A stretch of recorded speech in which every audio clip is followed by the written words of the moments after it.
Now this, China making a landmark pledge to cut its climate emissions by 7 to 10% by 2035. ClimateDepot.com Executive Director Mark Morano joins me.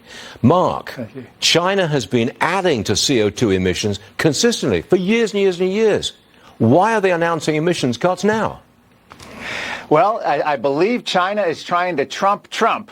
After his speech at the UN, basically condemning accurately the entire UN climate agenda. And he did it in about, I guess, 10 or 12 minutes of just absolutely accurate, devastating condemnation. A couple days later, China, Chairman Xi shows up and literally makes this pledge, and now the world's going gaga. CNN's calling it the most consequential climate act. But they're all ignoring the elephant in the room. And in this case, it's the coal mine in the room.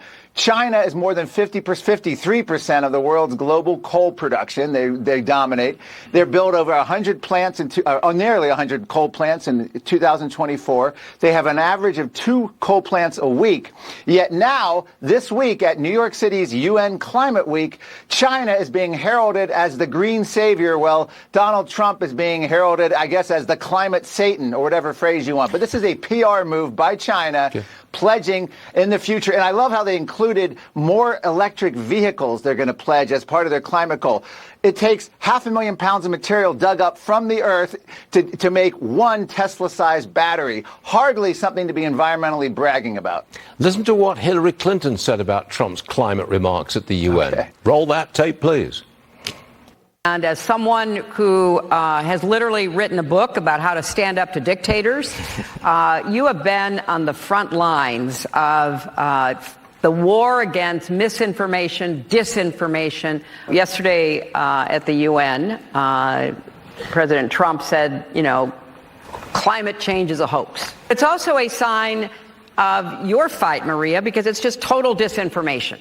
Every time we think that you don't have an example to show the climate, shows us another example by hitting another country. Okay, there you go. Here, let's have a look at this. Is extreme weather, in your opinion, a sign of climate change?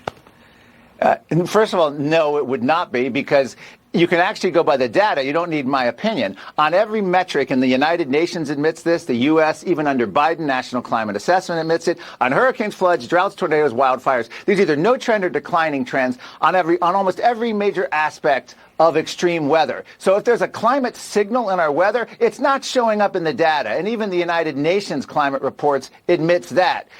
So what they're doing is they're declaring anyone who dissents disinformation. Perhaps that's why the escalator and the teleprompter wouldn't work for Trump. I mean, that's kind of silly. But Donald Trump gave that speech, and it is going to have repercussions for years because he shifted the narrative, Stuart, and that's what we needed. George W. Bush didn't do it. George H.W. Bush, Romney, and McCain never would have touched this. When you shift a narrative, you change people's minds, and other countries follow. We're already seeing Europe walking away from their net zero commitments. Mark, for years you've been vilified as a climate skeptic, and now the president says you're right. Mark Morano, thanks very much for being with us today. Appreciate it. Thank you, sir. Yes, sir. Appreciate it.